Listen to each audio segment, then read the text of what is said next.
राधे राधे सभी को, जय श्री कृष्णा। दोस्तों, सबको पता है कि बैसाख का महीना शुरू हो चुका है। बैसाख के महीने में जल चढ़ाने का अपना अलग ही महत्व होता है। इस बैसाख के महीने में आपको जल को किस तरह से, कहां पर और कैसे चढ़ाना है, पूरा आपको इस वीडियो में बताने वाले हैं। तो सभी को फिर से श्री शिवाय नमस्तोभ्यम। हम सबको पता है कि आज है 13 अप्रैल, यानी कि बैसाख मास का आज बहुत ही प्यारा सा दिन है, जो कि आज से बैसाख वाले महीना जो है वो स्टार्ट हो गया है आपका। तो इस बैसाख के महीने में बहुत सारा उपाय आपको करना है, जो कि बहुत ज़्यादा सफलता दिलाता है। तो आपको करना क्या है, पता होगा आपको। महादेव के लिए 2 महीने बहुत ज़्यादा पवित्र माने जाते हैं। अगर आप पूज्य गुरु जी की कथा को सुनते हैं ध्यान से, तो आपने देखा होगा एक महीना तो उनका होता है सावन का। वह सावन के महीने में बहुत ज़्यादा पवित्र होता है, जिसमें वो 2 लोटा जल वाला उपाय करना होता है। दूसरा जो महीना होता है वो होता है बैसाख का। ये महीना दोस्तों महादेव को बहुत प्रिय है, इसीलिए आज रात में आप सभी को बैसाख महीने का पहला दीपक लगाना है। कहाँ पर लगाना है? अपने घर पे लगाना है, जिससे कि आपके परिवार में 7 पीढ़ियाँ जो होती हैं ना, वो सारी की सारी पीढ़ियाँ आपकी खुश हो जाएंगी। आप करके देखिएगा इस उपाय को। बैसाख महीना हो और सावन महीना हो, इन महीनों के उपाय बहुत ही ज़्यादा यूज़फुल रहते हैं। साथ ही साथ आपको बता दें आप सभी को करना क्या है। देखिए, अगर आप लोगों ने मेरी इससे पहले वाली वीडियोस देखी होंगी तो मैंने आप लोगों को कहा है जो आपको मटका लेना होता है। इस मटके का मैंने बहुत ही महत्व बता रखा है कि महादेव को इस पूरे महीने में, बैसाख के पूरे महीने में क्यों हमें मटके, मिट्टी के मटके का जल, यानी कि मिट्टी के बर्तन का जल ही समर्पित करना चाहिए। बता रखा है ना। अब हम लोग यहाँ पे बात करने वाले हैं कि आज के दिन आप सभी लोगों को दिया कैसे लगाना, ठीक है ना। तो चलो शुरू करते हैं। देखिए, आपको क्या करना है। अगर आपने पिछली वाली वीडियो में देखा होगा तो मैंने आप लोगों को बताया था कि जब हम महादेव को जल को चढ़ाएंगे, उनको समर्पित करेंगे, तो मटके को कहाँ पर रखना होगा आपको?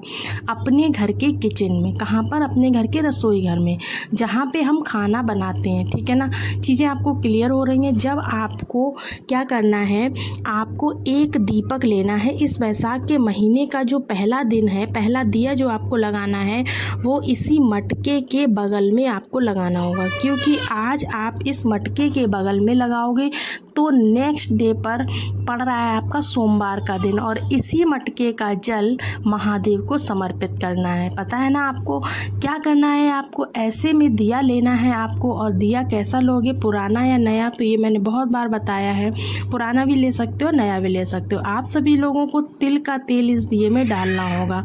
यहाँ पर घी का इस्तेमाल बिल्कुल नहीं करना है। आपको सरसों के तेल का इस्तेमाल भी नहीं करना है, बल्कि कौन सा लगाना है? तिल का तेल लगाना है। एक बात का पता होना चाहिए कि जब भी हम अपने रसोई घर में दिए को लगाते हैं तो वो बत्ती कौन सी होती है दोस्तों। तो देखिए, हमेशा ही मैंने आपको बताया है कि रसोई घर में जो दीपक लगाते हैं वो हमेशा ही लंबी बत्ती का लगाना चाहिए। लेकिन अब आज कि इस दिन पर आपको लंबी बत्ती के दीपक को भी लगाने का एक तरीका है। वो तरीका क्या है देखिएगा। हमें एक ही बत्ती नहीं लगानी है, हमें कितनी बत्ती लगानी है और कैसे लगानी है देखिएगा।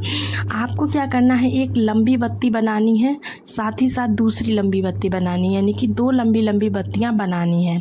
बनाने के बाद इस दीपक को चौमुखी रूप देना है, यानी कि चारों तरफ से बत्तियां डाल देनी है। दोनों बत्तियां एक दूसरे को क्रॉस करती हुई डालिएगा। कोई भी एक बत्ती को आपको जलाना होगा, इसमें चारों बत्तियां नहीं जलेंगी। जो भी आपकी इच्छा हो उस बत्ती को आप जला सकते हो, चारों बत्तियों को नहीं जलाना है। अब करना क्या है, जो आपने मटका किचन में रखा है उसके पास में रख देना है आपको इस दीपक को। नियम क्या कहता है? नियम यह कहता है कि आपके पास में मूंग के दाने होने चाहिए।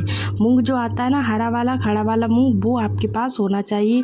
पहले आप नीचे रखोगे दीपक, उस दीपक पर आपको क्या करना है, मूंग का दाना उसके अंदर डालना है, ठीक है ना। आप सभी लोगों को इसी दीपक के किसी भी एक मुख को जो भी आप जलाना चाहते हो प्रज्वलित करना है। अब यहाँ पे आप लोगों के सवाल होंगे कि आपने इसके नीचे तो रखने को कुछ बताया ही नहीं, तो हम बता दें इसके नीचे आप हल्दी रख सकते हो, काले तिल रख सकते हो, कोई दिक्कत की बात नहीं है, ठीक है ना। आपको बत्ती जलानी है। बत्ती जलाने के बाद क्या करना है, ये जो दीपक है आपका धन के लिए है। यह जो बत्ती आप जलाओगे ना, यह मानी जाती है धन के लिए, आयु के लिए, यानी कि आपके परिवार की जो भी उम्र होगी उसकी बढ़ोतरी के लिए ये वाली बत्ती जलाई जाती है। तो जो जो दूसरी बत्ती आपको जलानी होगी वो धन प्राप्ति के लिए है। काय के लिए है? धन प्राप्ति के लिए। कभी भी आपके घर में धन की कमी नहीं हो सकती है, ठीक है ना।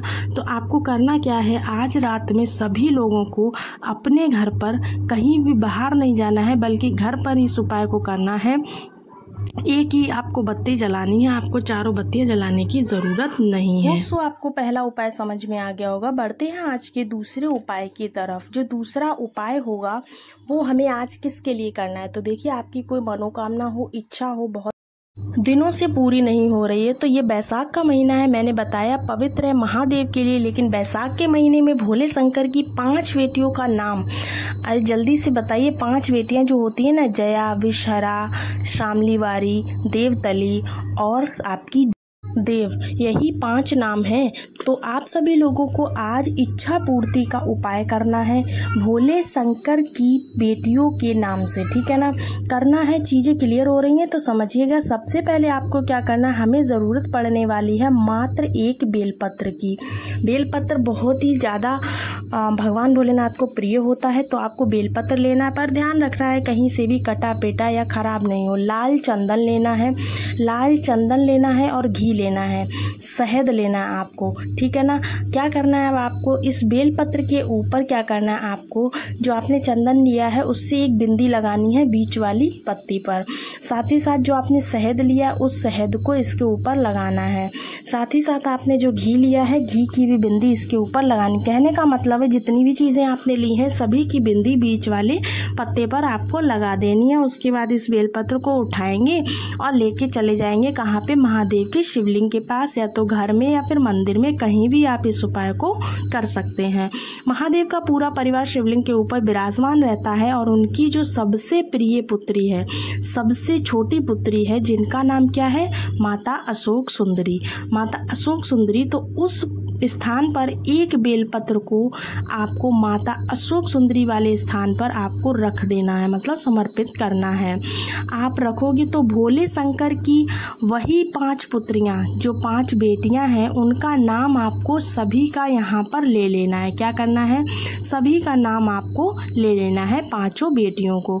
दोबारा से मैं यहाँ पर बोल देती हूँ, देखिएगा आपको नाम कौन सा लेना है। पहला नाम है आपका जया, दूसरा नाम आपका है विषहरा, तीसरा नाम आपका है देवतली, चौथा नाम आपका है देव और 5वां नाम आपका कौन सा है, वो हो जाएगा जया, विषहरा, शामलीवारी और एक नाम और बच जाता है शामलीवारी। यह 5 नाम बोल करके आपको बेलपत्र को समर्पित कर देना है माता अशोक सुंदरी वाले स्थान पर। अगर आप आज के दिन ऐसा करते हैं ना दोस्तों, तो आपकी जो भी इच्छा होगी वो पूरी हो जाएगी।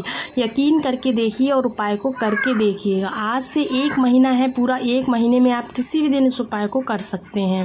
होप सो आपको वीडियो अच्छे से समझ में आई होगी। मिलते हैं आपको अगले वीडियो में, तब तक सभी को राधे राधे। कमेंट्स में हर हर महादेव ज़रूर लिखिएगा, श्री शिवाय नमस्तुभ्यम ज़रूर लिखिएगा।